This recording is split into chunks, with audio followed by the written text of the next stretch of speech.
Hello, and welcome to Barbatus Catholic Podcast, the show where three Mexican dads talk about faith, life, and culture.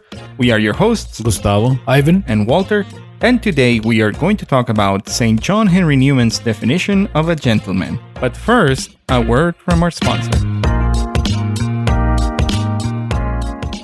CMF Curo is a Catholic healthcare ministry that provides families nationwide with a better solution centered around the whole health, spirit, mind, and body. CMF Curo partners with one of the nation's leading health-sharing ministries so that its members can share their medical burdens in community. At CMF Curo, members also invest in their whole health with access to a spiritual director, concierge services, and health and spiritual resources. Find out if CMF Curo is a better solution for your family. Visit mycatholichealthcare.com to learn more about CMF Curo. That's mycatholichealthcare.com.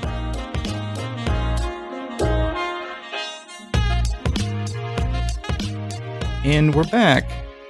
Thank you for being here. You could be doing anything else, but you are listening to our podcast. So we thank you for that. And hopefully we do not disappoint. And if you're listening while doing something else, that's okay too. Oh, yeah. you could be washing the dishes. I could do be that. Folding clothes. folding clothes. Dude, I listen to our episodes while editing other episodes of us. no, you don't. No, I don't. That would be really confusing. Very, very I difficult. know. It's like props to you if you do that. No, Talk about multitasking. I did not do that. That's what I miss about like not having a commute. Now that I work from home, is like I would catch up on all my podcasts on my commute because it was like 40 minutes. You can easily listen to an episode. Mm-hmm. So if you have to go to the office or have a commute, we are here with you. If you're stuck in traffic, we are here for you. So today we decided to talk about St. John Henry Newman. And before we get into the topic, okay, I have a question. Maybe we can banter on this. Do you guys think that chivalry is dead? First of all, did I pronounce that correct? Yes. Okay. Yes, you did. And I don't know. Might It's be on kinda life hard. support. Mm-hmm. Might be on life support. That's a good way to put it. Mm-hmm. See, like I still do it, even if, some people think that it is antiquated. Like I think that the first time that I experienced someone being put off by me, like holding doors, I hold doors for anybody, not just women, was in 2012 when I moved here, and it was like with people that I worked with. So I would hold the door for someone that would be like coming right behind me. So even though there's like 6 different doors that people can go in, I would just like make a point to like hold the door for whoever was behind me. If you're like 10 yards away from me, I'm not going to hold the door, right? But what's that sweet spot though? I think Matt Walsh had like a thing on it because he's like super antisocial, and he was saying, I don't want to hold the door open for somebody that's like, that has to sprint, or no, the other way around. I don't want you to hold the door open for me if I'm not even close enough to the door, because then you force me to start sprinting Then it's just awkward. towards the door and make it awkward. yeah. It's like 3 Mississippis. Exactly. I think it would be the measure, right? Or don't Something do like that. Between 3 and 4, that's a good sweet spot. And you get the arguments like, well, I can open the door for myself. And I was like, well, yeah, I know that you're capable of it. Mm-hmm. I'm trying to be nice. you Correct. know, accept my Niceness. my niceness. I don't know. I still do it. As I am a big fan of gifting my wife flowers, but I don't do it on the dates that you're supposed to give flowers. I Just like randomly? at random, Mm-hmm. That's good. because then it's like you go to do a Costco run and you buy a bouquet of flowers, and she's expecting cheese slices and coffee, and she gets cheese slices, coffee, and flowers. You know, you get brownie points there. That's a bonus. So take note, guys. Take note. When you said when I said it's on life support, it didn't necessarily mean me. I think like at large, you know. Well, but just giving examples of. Well, I'm trying to bring it back. And it's also like little things, like when we go up for communion at Mass, like when we're in the pew, like if I'm closest to the edge of the pew, I'll go out first. I back up and then I'll let Nayeli go in. Like little things like that. Okay, you know? So let's say that you're on a date with your wife and you're walking on Old Town Scottsdale. Do you walk on the outside of the street? Yep. See? Yeah. Deanna was like, why are you walking? Because I move her to the inside of the street because my dad taught me that. You walk on the outside. Correct. You know, and it's not like she's clumsy and she's going to go into traffic, you know. But do I forget sometimes? Maybe. Sometimes. But then I remember, I'm like, and then I just swivel to the other side. Also, guys, if you're dating, pay for dinner. Pick up the check. You need to actually say that right now, right? Because it's weird that guys don't do that just automatically. You know, I was a jerk when I was dating. Really? Yeah, like I would it comes out. Split checks or like I remember vividly. If you used to date Walter, please call in and I'm just kidding. Please don't. Ya lo pasado. Or you know, this is like era bien cabrón, fíjate. I would go to restaurants where you would like pay at the cashier and then get your food. So I would let them go first and order their food. Like for a date? Well, it was like a coffee shop. It was like a coffee date. Still, but then it's okay, yeah, ladies first. You know, it's awful. I'm not that man, and I'm not proud of that. So you've changed, though. I've changed. So, I'm just glad I just didn't date a whole lot. Myself. You know, I'm so happy that I'm not dating anymore. Oh yeah, it would be pretty tough right now. Same. So men out there and women out there, if you all are in the dating process, don't lose hope. Pray for your future spouse. So for those who are in the market, maybe today you'll get some pointers on how to be a gentleman. We're going to talk about. Well, first of all, if you don't know who Saint John Henry Newman is, John Cardinal Newman. He was a 19th century English theologian, scholar, and poet. He was an Anglican priest, then converted to Catholicism, and then he turned into a cardinal. He was beatified by Pope Emeritus Benedict XVI on September 2010, and he was canonized by Pope Francis on October 13, 2019. So, brand new saint of the Catholic Church.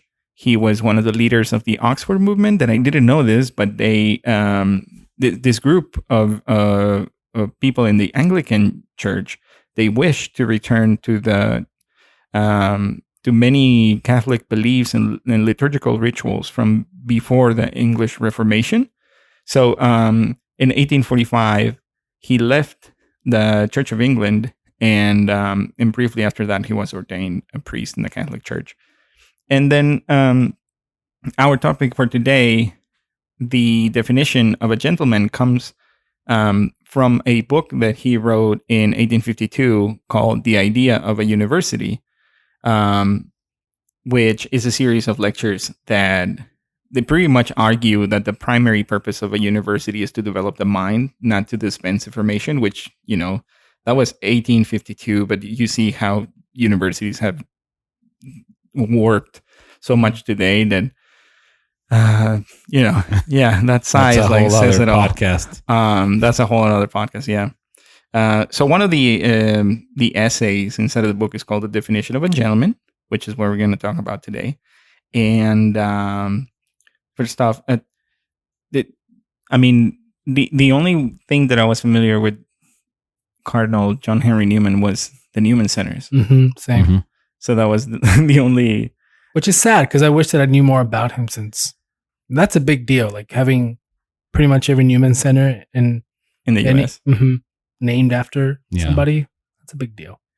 And the thing with, I think he was the rector of the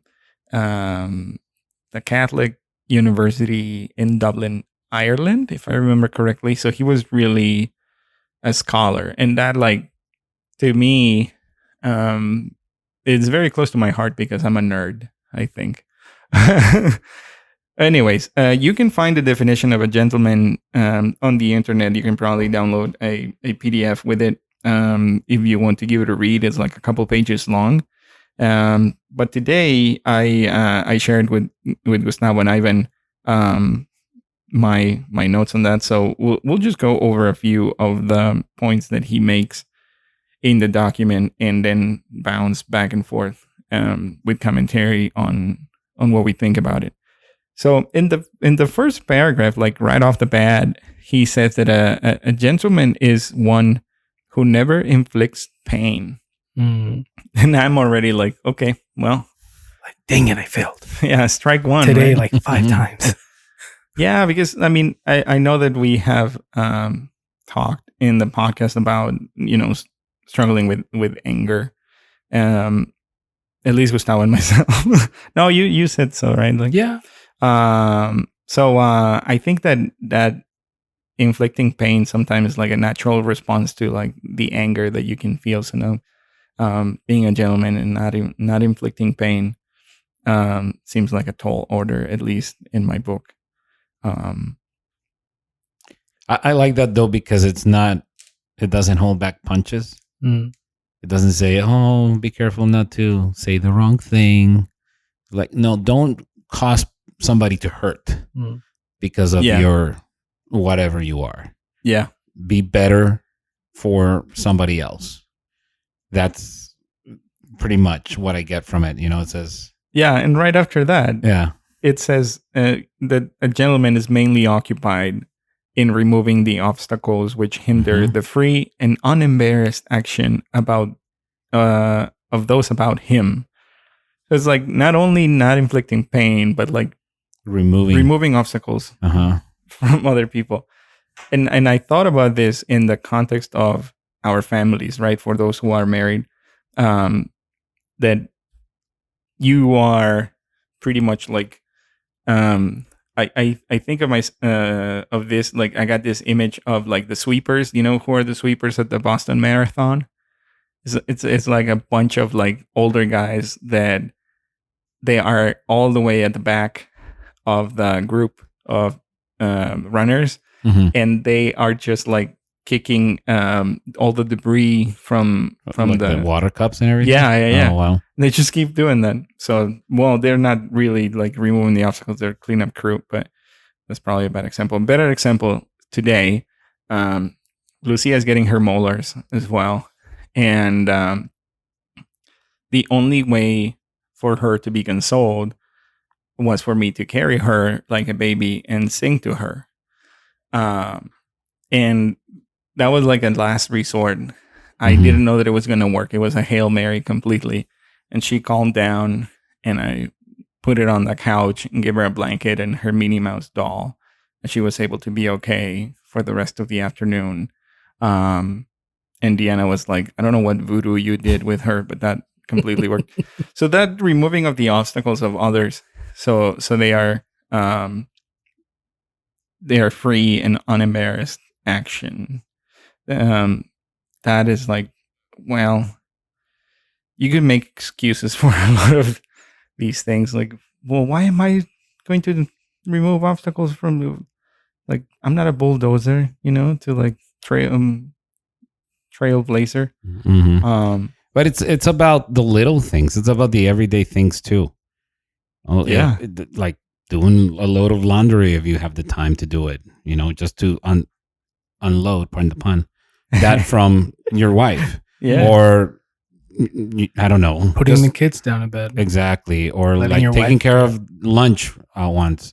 Yeah. Now that I've been working from home as well, I've had an opportunity to be in the eye of the storm, with Caro and homeschooling and everything that goes down with it, and so many meals, so many snacks. Dear God, so many snacks. But that is it. In the little details, it's about removing obstacles. Sometimes it's as simple as putting away the dishes and not letting them drain on top of the sink like I usually do. It would be a great help for her because she doesn't have to do it like the following day, or it's like if you can do something that you're like the flower thing, or practical things like, I don't know, like arrange the towels because she likes the towels to be arranged. Take the trash out, things like that, without it being a thing. Don't expect to get applause from it either. You know what I mean? It's just something natural that it should come because you want to please the other person. You're putting their good before your pleasure or your own comfort, essentially. Right. What is that Mother Teresa quote? Wash the cup not because you have to, but because you love the person that's going to use it next. Mm-hmm. Something like that. I probably butchered it, but goes along those same lines. Now, one thing that we need to consider is that this was written in the 19th century in like Victorian England. Mm-hmm. So, some people would say like, well, that's so dated, this and that. But there are several things that we can still apply and bring it back to today's society because, I don't know, call us old-fashioned, I guess. That's a pretty good cocktail as well. Yes. Let's move on to the next part. It says here that the true gentleman, in like manner, carefully avoids whatever may cause a jar or a jolt in the minds of those with whom he is cast. All clashing of opinion or collision of feeling, all restraint or suspicion or gloom or resentment, his great concern being to make everyone at their ease and at home. Like, he gives the example that you should be like an easy chair or a good fire. Mm-hmm. That's awesome. I thought that it was a very funny image, dude. Like, you have, as a gentleman, you should make people feel at home when they are hanging out with you. It's like, I was hanging out with Gustavo and Ivan, and it's as if I was sitting in a comfy chair in front of the fire. Who's the chair and who's the fire? You pick. Dibs on. No, I'm just kidding. That was a really cool image. At least to me, because like I'm going back to the same example that I was saying about bringing consolation to my daughter. Just being that force, and kind of what Gustavo was saying as well, is just that action of like loving the person that you are around intentionally, so they feel that warmth, that comfort mm-hmm. from you, which it might take different manifestations depending on the kind of relationships that you have. I'm not gonna carry everybody like a baby and sing to them on the street, right? Well, no, you shouldn't do that for sure. Yeah, I don't know if that's a little bit dangerous. Yeah. Not to say that somebody wouldn't appreciate it. Yeah. But oh my goodness. But it's also about like being that safe haven for your family, right? Mm-hmm. Like, that's what it makes me think about. Where Lily, there were many times where she doesn't do this anymore, and I realized it. But when we were either somebody she's never met or we're complete strangers, and be like, "Hey, Lily, say hi," and she like looks at the person and she just points at me or Nayeli, and she's like she'll point at me, she'll be like, "Papa," like saying like, "That's my dad." Mm-hmm. Like, you better watch out. You better watch out. Yeah, like, if he's got my back. If you try to like pick me up and take me, so like that's my dad. He's gonna mess you up. But I realized that she doesn't do that anymore. But with the first time that I experienced it, I was like, wow, like that's Like she completely trusts me with everything, you know? And she relies on you. She relies on me for everything. Dude, that's amazing. So if that doesn't like make you feel really good, I don't know what will. Yeah. No kidding. And more the reason to be all of these things. And I know we're going to go through a lot more, but especially with us that have daughters, because we want them to know that that's attainable. Absolutely. That somebody can act that way. If my dad was a gentleman, my future spouse can be a gentleman too. Should be. And they shouldn't accept anything less. Yeah. You know? Setting the standard, baby. So, thank you for correcting me. Should be. Yeah. Yeah. The next paragraph over, I was going to just like link that idea. Talks about certain different things that a gentleman should be. It says he is tender, he is gentle, he is merciful, and he's never wearisome. That I some of these words I had to look up. I didn't know that wearisome means causing one to feel tired or bored. Like you don't bore people. It's like that. I hope this podcast is not wearisome. Yeah. The word of the day is wearisome. I was a little wearisome when I came in and Walter called me out. He's like, "Are you okay? You look wearisome." Exactly. We are trying to make our English better looking. Yep. I love You're laughing because it's like Celia Cruz used to say, "My English is not very good looking," so I started using that one around. And it always gets a chuckle. Celia, donde quiera que estés. Azúcar. Dude, so good. We need Latin music. You know? That's a good idea. Okay. He never speaks of himself except when compelled. I was like, Yikes. Humility. If you haven't checked our episode on the 12 degrees of humility, season 1, episode something towards the middle. He has no ears for slander or gossip. Oof. That's big. I mean, I think that's more. I mean, no, I don't know if men gossip a lot. I do struggle with it. Really? Especially with Deanna. We say that the base of a good marriage is to have like people in common that you like hate their guts. There you go. Well, but sometimes it's like I am trying to see the best in order, like give the benefit of the doubt. Yeah. To people, right? Interpret everything for the best, as it says, like right in the next line. And sometimes you're mad, right? And you're like, aquel way. Yeah. He's dead to me. Deanna tells me like, so and so did this, and I'm like, they're dead to us. Which is an exaggeration. But sometimes it happens, or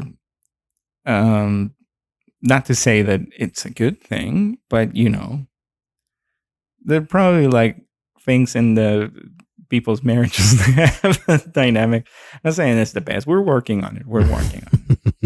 It's a work in progress. Yeah, we're work in progresses, guys. Okay. How we are in time? I didn't even start a timer. We're good. No, we're good. We're good. Okay. Because we're like going towards the middle of the document. Then in the next paragraph over says that we should ever conduct ourselves towards our enemy as if he were one day to be our friend. And I highlighted this because just what I said just now is like someone wrongs you. It's human for us to be like that donezo. We're done with that person. Like we're never. That's it. Bridge burned. We're done. But this is a very interesting approach to conduct yourself towards your enemy as if one day he's going to be your friend. And I think that in this day and age right now, specifically in the world that we are living, everything is so polarized that it is very, very difficult to treat your enemy as if one day you will be friends, because you should tell it to the Democrats and the Republicans. See what they say to you. Right? I mean, Yes, I didn't want to get political, but it is a very good example. Or it's come to the point where either you blatantly accept every single thing that a group believes, or you are a bigot, or you don't love people, which is not necessarily true. Like there is no. It's not black and white. Yeah, there's no debate now. There's no dialogue. There's no civil discourse. It's just you pointing and you do this. And no, I get it. And character attacks and things like that. So we're probably gonna get blasted because we just said that, but so what it is. Such is life.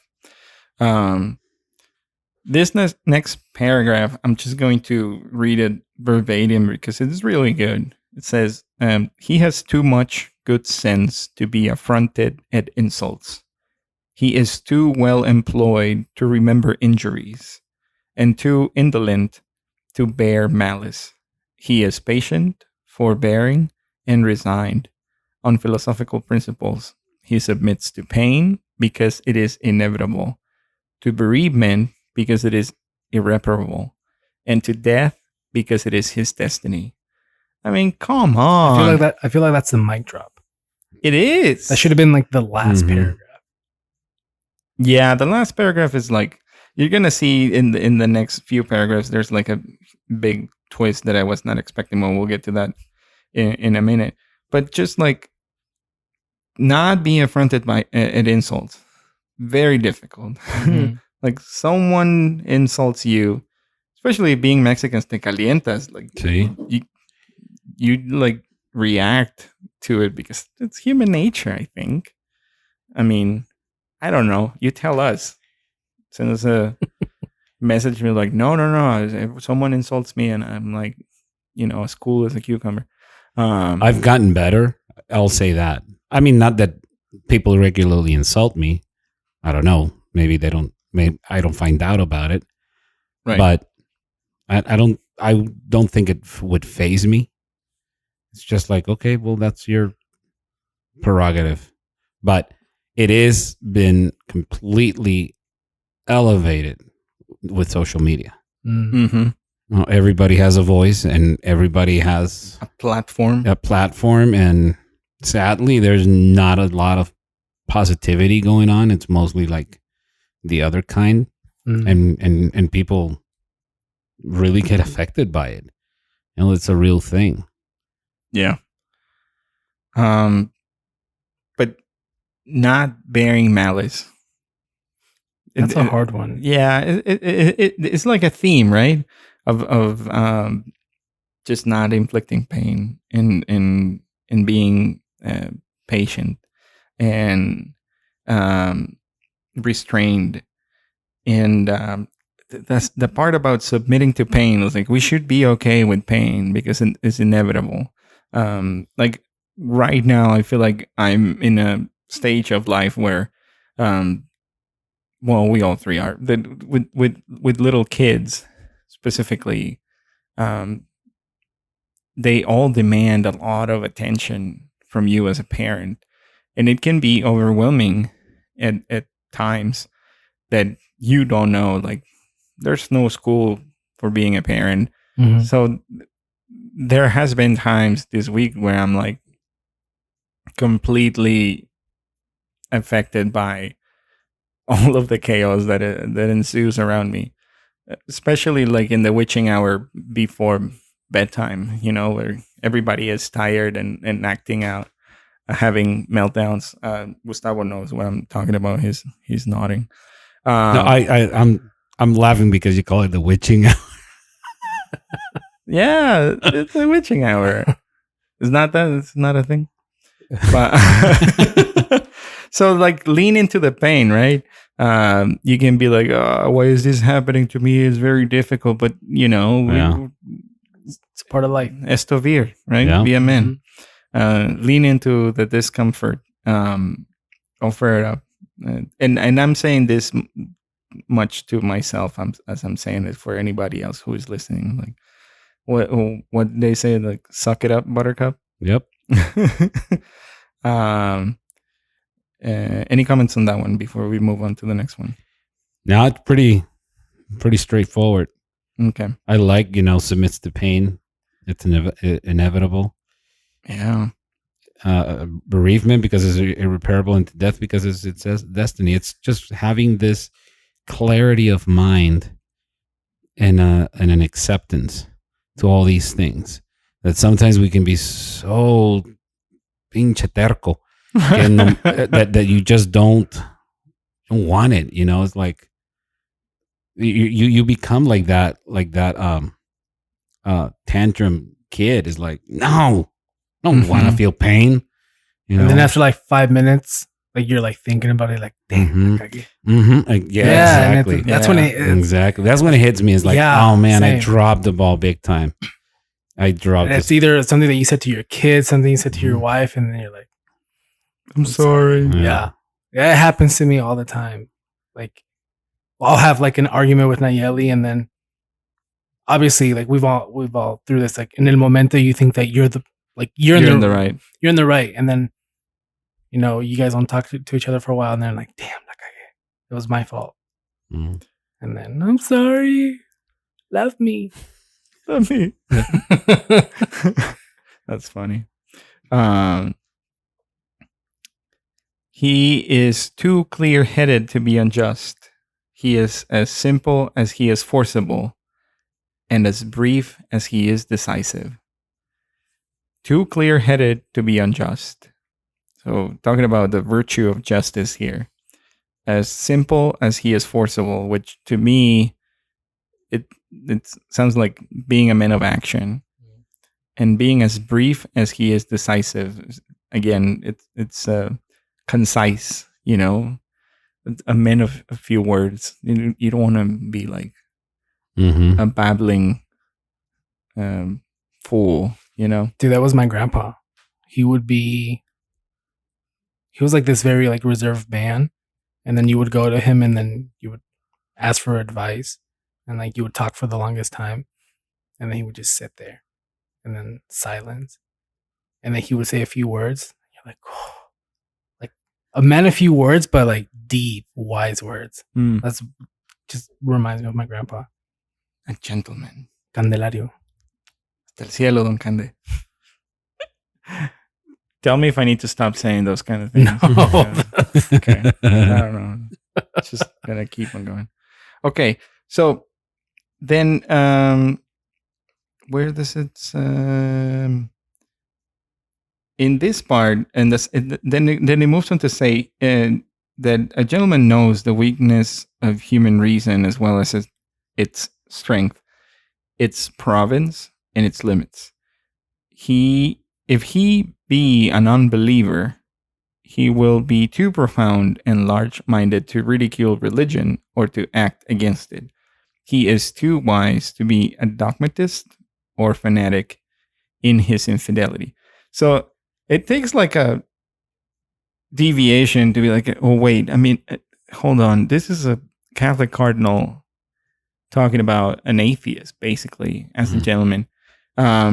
Which sometimes, and I think that this is something that I do, and I'm always trying to like see the Catholic or religious context of, especially anyone who is like writing in the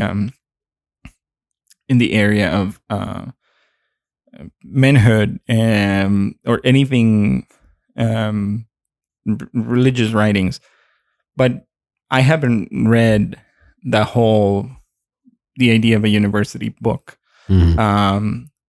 But if you think that it was like a Catholic university, he would expect that was his audience.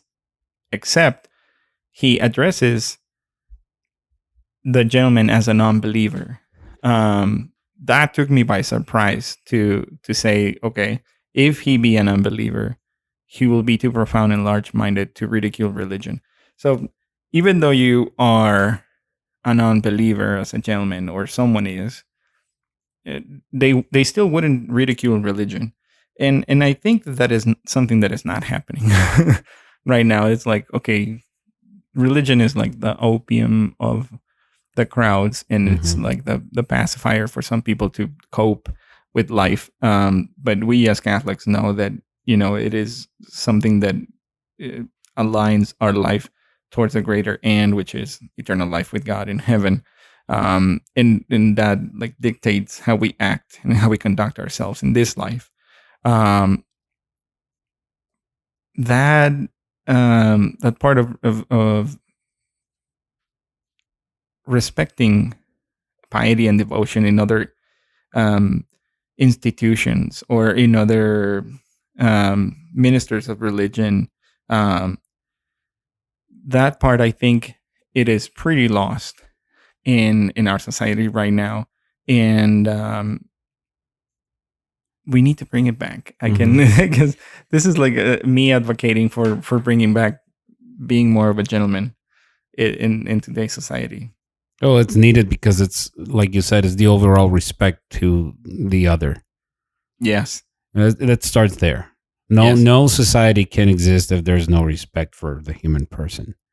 And we've lost that. There's a lot of instances, again, and I bring it back to social media because people really hide behind it and treat others as if they weren't actual people with feelings that get hurt. Well, the thing is, like, they are behind a screen, right? Yeah, they're trolls, essentially, they're called. Yeah, if you would tell it to a person to their face, you wouldn't. Yeah, you would never do that. You go to the comment section of whatever, and you would never imagine in a million years that somebody standing in front of you would tell you those things to your face. That's why I think it gets accentuated with social media. And yes, that translates into real life because they said, well, I'm this way in on a platform and I get a bunch of likes, so maybe I'll just be like this everywhere else. And that's where there's no consequence. There's no consequence. And then it just dilutes the whole concept of respect. It becomes all about you. It becomes all about what you want and what you like. And again, this goes completely against what John Henry Newman was talking about, because like you got to do for the other, please the other. You got to make the other one feel warm. There's none of that. Right. Yeah. Or very little of it. More of a, who can we attack that is not singing our tune? Unfortunately. And I thought that it was interesting that he says that if an unbeliever, if he's not a Christian, his religion is one of imagination and sentiment. It is the embodiment of those ideas of the sublime, majestic, and beautiful. And I was like, well, yeah, the embodiment of the sublime, majestic, and beautiful for us is God. And it's as simple as that. We have someone who is the sublime, the majestic, and the beautiful. So check, I guess. Yeah. And it keeps on talking about how the deduction of the reason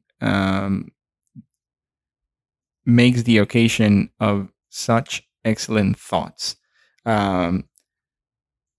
Because I don't know about you guys, but I think that having excellent thoughts can be kind of an expression of the way that I see it of like prayer. Having these thoughts of awe to say, I was loved into existence by God. If you start pondering all of those things of it's very philosophical, like, why am I here? What is the purpose that I was created for? And answering that through our vocation as fathers and husbands, and participating in our community and being good Christians, and whatever we are trying to do with Barbatus Catholic Podcast. Those occasions of excellent thoughts. It is something that sounds lofty, but not because it sounds lofty means that you shouldn't think big. Or there's like magnanimity, basically. I don't know. That's what it led me to. That's deep. Went deep for that one. I got nothing, bro. Got very deep. And then goes on talking about theological truths, which is not necessarily equal to theological virtues, but we have faith, hope, and charity. In as Catholics, we know that displays of these three are things that people should see in us, traits that make others be like, I want what that person has. What is the look at how they love each other? That's I don't remember if it is from scripture, but the first Christian communities, that's what defined them or set them aside from other religious communities, because they loved each other so much. Anyways, to start wrapping it up, so the goal of all these lineaments that St. John Henry Newman presents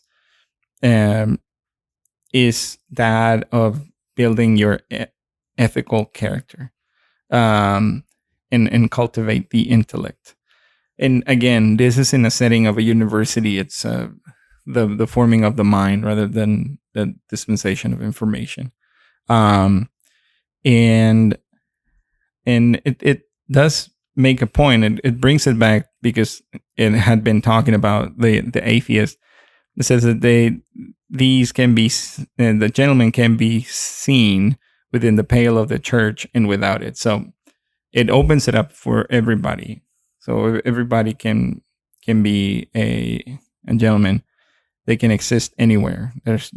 Doesn't matter their religious affiliation, which again, it's good news, I guess.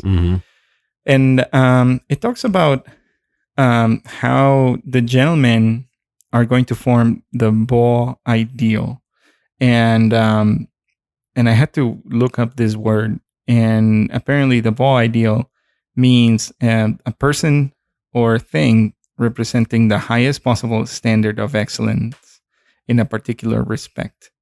So if we conduct ourselves to be the beau ideal of a gentleman, we are aiming at the highest possible standard of what it means to be a man.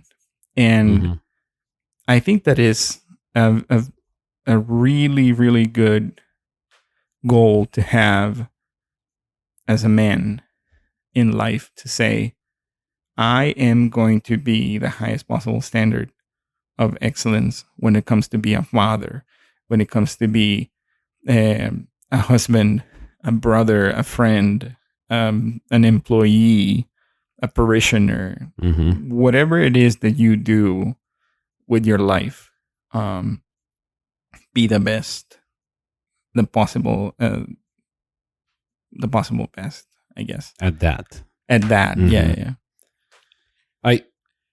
I really liked, even though it's pretty heavy, reading John Henry Newman is not for the faint of heart, as you kind of like.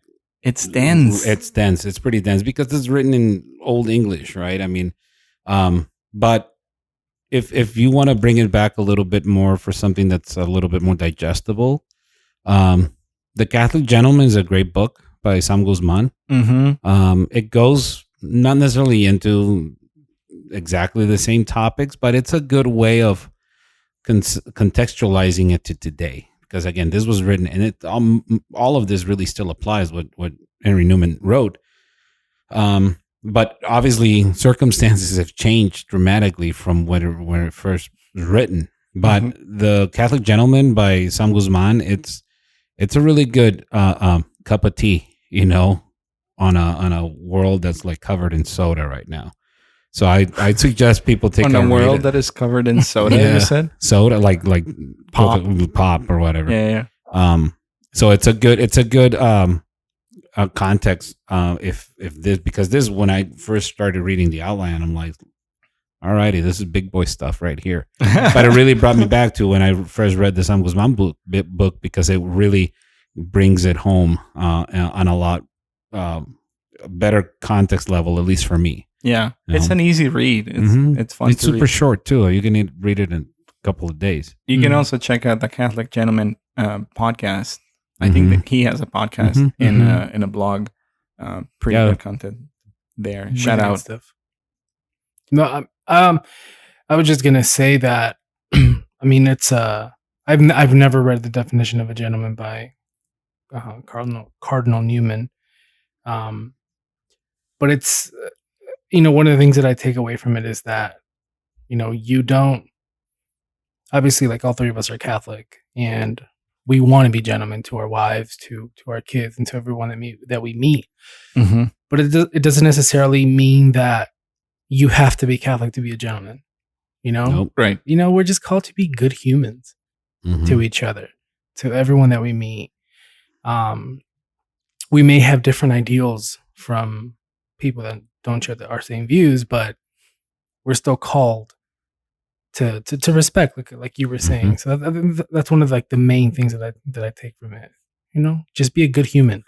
Yeah. Yeah, that's what I'm, one of the things that I talk to my friends who are not religious, who are very secular, and I think I have a guy that I used to work with who we kind of talked about parenthood quite a bit, because he has a son who is around the age of Emilio, and he's like, I just want to make my goal in life for my son to be a decent human being.